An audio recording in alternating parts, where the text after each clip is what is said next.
Hey guys, welcome to our new channel DIY with Pravi. ఇదేంటి home kitchen కదా, channel name మారిందా అనుకుంటున్నారా? అవునండి, మన ఛానల్ హోమ్ కిచెన్ని DIY with Praviగా రీనేమ్ చేశాం. మీరు మా ఛానల్ని ఫస్ట్ టైం కనుక చూస్తున్నట్లయితే please subscribe to our channel. పక్కనే ఉన్న బెల్ ఐకాన్ని నోటిఫికేషన్స్ కోసం యాక్టివేట్ చేసుకోండి. ఈరోజు మనం చికెన్ బిర్యానీని ఎలా చేసుకోవాలో నేర్చుకుందాం. యూజువల్గా మనం ప్రెషర్ కుక్కర్ యూజ్ చేస్తూ ఉంటాం, బట్ ఈరోజు రైస్ కుక్కర్లో ఎలా చేసుకోవాలో నేర్చుకుందాం. ముందుగా 500 గ్రామ్స్ బాస్మతి రైస్ని 2 సార్లు కడిగి 3 గ్లాసుల వాటర్లో 1 గంట సేపు నానబెట్టుకోవాలి. ఇప్పుడు 500 గ్రామ్స్ శుభ్రం చేసుకున్న చికెన్లో 1/2 స్పూన్ పసుపు వేసుకోవాలి. అలాగే 2 spoons biryani masala powder, 2 spoons పచ్చిమిర్చి పేస్ట్, ఇంకా 2 స్పూన్స్ అల్లం వెల్లుల్లి పేస్ట్,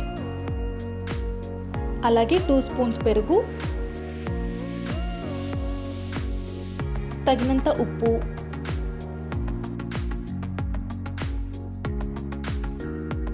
అలాగే ఒక మీడియం సైజ్ ఆనియన్ని ఇలా డీప్ ఫ్రై చేసుకొని ఇందులో వేసుకొని బాగా కలుపుకోవాలి. ఇక్కడ ఫ్రై చేసిన ఆనియన్స్తో పాటు మనం ఫ్రై చేయడానికి యూజ్ చేసిన ఆయిల్ని కూడా వేసుకోవాలండి, ఎందుకంటే మ్యారినేషన్కి ఆయిల్ కూడా కావాలి. సో మనం డీప్ ఫ్రైకి యూజ్ చేసిన ఆయిల్నే వేసుకోవచ్చు. సో మీరు ఆనియన్స్ని ఫ్రై చేసుకునేటప్పుడు ఒక 2 to 3 స్పూన్స్ ఆయిల్ వేసుకుంటే సరిపోతుంది. ఇలా చికెన్ని బాగా కలుపుకొని మూత పెట్టుకొని గంట సేపు నానబెట్టుకోవాలి. ఇప్పుడు రైస్ కుక్కర్ ఆన్ చేసుకొని ఇందులో 3 స్పూన్స్ నెయ్యి వేసుకోవాలి. నెయ్యి బాగా కరిగిన తర్వాత 4 బిర్యానీ ఆకులు వేసుకోవాలి.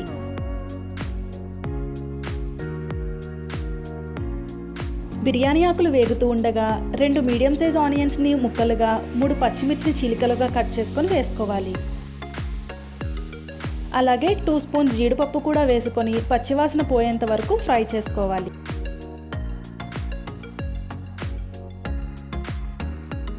ఇలా వేగుతూ ఉండగా 3 స్పూన్స్ పుదీనా ఆకులు కూడా వేసుకొని ఫ్రై చేసుకోవాలి. పుదీనా ఆకులు వేగుతూ ఉండగా మనం ముందుగా మ్యారినేట్ చేసుకున్న చికెన్ని కూడా ఇందులో వేసుకొని బాగా కలుపుకోవాలి. ఇలా కలుపుకొని 10 నిమిషాల పాటు మూత పెట్టుకొని ఉడికించుకోవాలి. బియ్యంని ఇలా గంట సేపు నానబెట్టుకున్న తర్వాత వాటర్ని బియ్యంని సెపరేట్ చేసి పక్కన పెట్టుకోవాలి.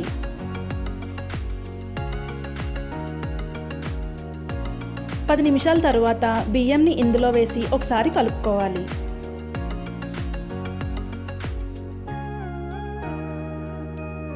రైస్ కలుపుకునేటప్పుడు మరీ ఎక్కువగా కలపకూడదండి, ఎందుకంటే రైస్ ముక్కలైపోతుంది.